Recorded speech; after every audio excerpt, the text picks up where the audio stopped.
Hello, welcome back to episode 4 of the book set Completionist. My name is Tom. Today I'm going to reveal to you a historical fiction book set, and I'll be reviewing another historical fiction novel. The book set today is a trilogy, 3 parts. It's historical fiction, written in 1969, 1972, and 1981 by a female author, one that has been featured on this channel before. If you saw episode 2, you may know who the author is because it's the same one. Yes, it is Mary Renault. And what is it about? It's about Alexander the Great. Well, he was one of the most successful military leaders in world history. He lived about 2,300 years ago, and he has been an inspiration for many novelists, directors. All sorts of adaptations about his life have been made, including this one. So what is it? It is Mary Renault's Alexander series. Let's take a look.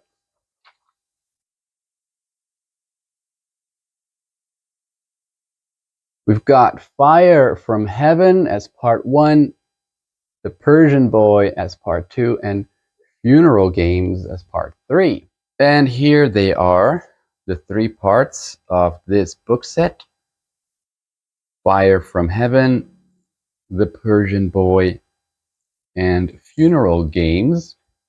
Let's take a look at each of them. Fire from Heaven. Published in 1970. And this one has got a nice map of Greece and Anatolia. Although at the time it wasn't called Greece yet, of course. That's good. This book covers the early life of Alexander.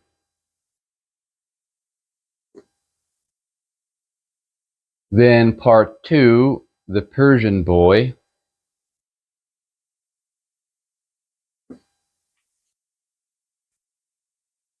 Published in 1972. Another nice map, as this covers the later stage of Alexander's life. We see that he has explored into a larger part of the world, conquered many different areas, all the way up to India over here.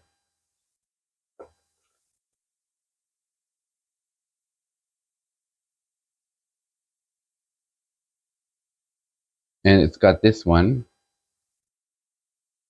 The World According to Geographers of Alexander's Day. So this is a map of the world. India, Persia, Libya or Africa, part is missing. This is Europe. Hyperboreans are the British, or are they the Scandinavians? The Persian Boy does not refer to Alexander. It refers to a slave that he picked up along the way. And this book uses a perspective from that outside person. Funeral Games. This book was published in 1981, which is 9 years after the previous part. So why the big gap? Not sure. But this book covers the period after Alexander's death. Alexander the Great lies dying. Okay, so then what happens after he dies? There's a map in here as well. Okay, Babylon is right here, modern day Baghdad in Iraq. Okay, so there you go. Funeral Games, The Persian Boy, and Fire from Heaven.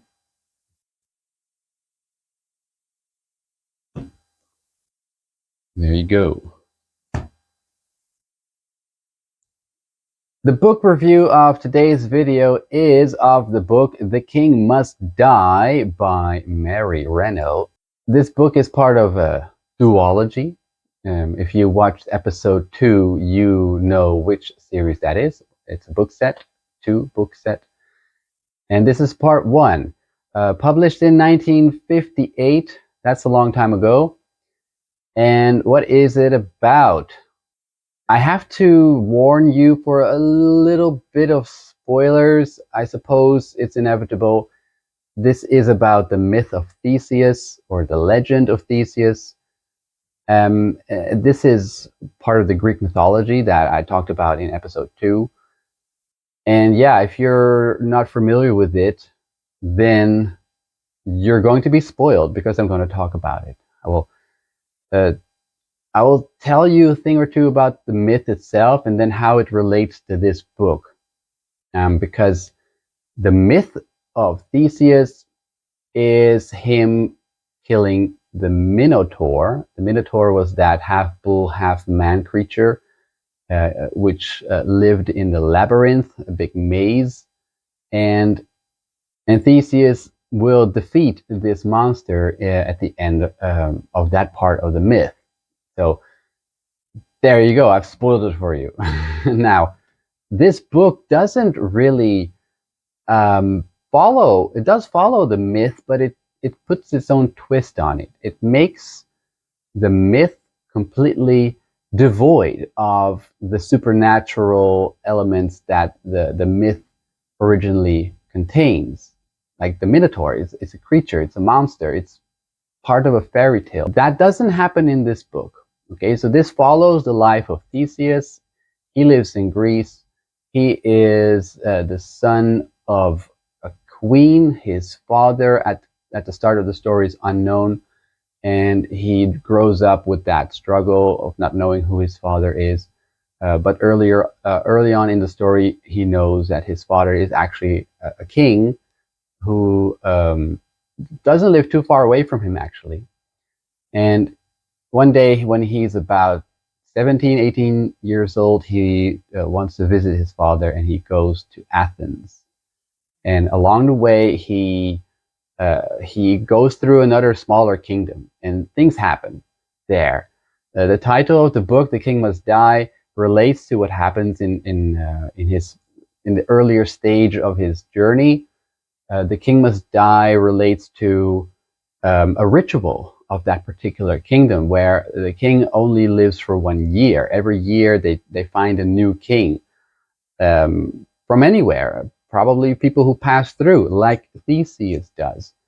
Theseus passes through this kingdom. He gets challenged by the current king, the king who's at that point then king, to a wrestling match, and then he becomes king. Theseus becomes the new king. And from there, look, I'm not going to spoil the whole story, but eventually he goes to Crete. Crete is the island, the big island in the south of Greece, because he has to, eventually has to fight this Minotaur, right? Now, this Minotaur in the original story was a monster, but in this story, it's not like that, okay? There are other elements from the original myth that appear, like Ariadne, the princess, and Phaedra, her sister, the labyrinth, the ball of string, all these elements from the myth that you may know. Those appear, but in a different form than what you might be used to. Okay. Now, because the myth is well known, you know how it ends. Theseus is successful eventually, so does take away the suspense of this book. If you're already familiar with the story, like I am, then yeah, it's quite predictable. Of course, we know how it ends, but maybe Renault can make it still interesting by strictly following it as a historical fiction narrative rather than a fairy tale with a scary monster. So, does she succeed at that? I think yes and no. The main problem I have with the book is that if you change the Minotaur from this very scary creature who is in the myth, like the main character almost, if you change that to be anything less than that monster, you need to compensate for that. You need to make the character more threatening and more loathsome, but unfortunately it doesn't happen in this book.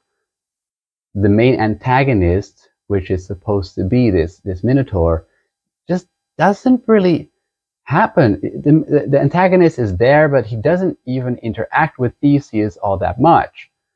And we're not really getting a feeling that, oh look, here's the bad guy. He has big plans for Theseus. He wants to kill him or anything. Okay, they're enemies, but it just doesn't really go anywhere.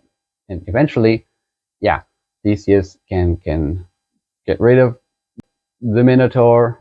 Okay, but you should probably read that yourself. Well, do I recommend it though? I'm not sure. Probably not.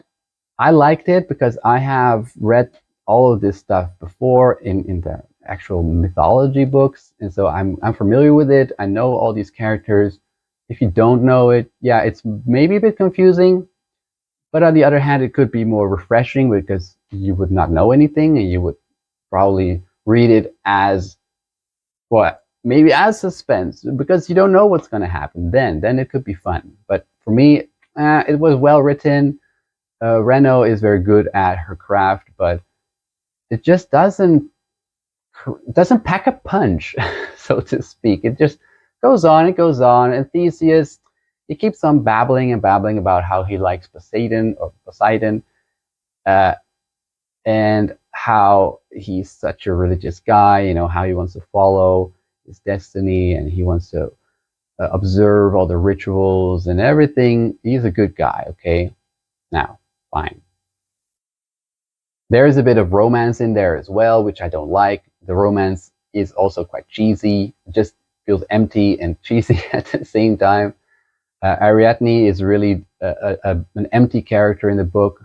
She doesn't really do anything, which is unfortunate. Overall, I enjoyed this book. I give it 3 out of 5 stars, but mainly because I'm already familiar with the topic. Just it's fun for me to see all the familiar names, to have more context to the original myth, and to have this version of the story as historical fiction. That's cool, but in the end, it's just a bit bland. The characters are not truly engaging. If you already know the story, you won't get much more out of this than from reading the original myth. So I don't think it's really something I recommend. There is another part in this set. The Bull from the Sea is part 2, which recounts the later stage of Theseus' life. And I also know how that ends, but maybe this will be better done than this book. I hope so. So you will see a review of that book later in another video. So for now, thank you very much.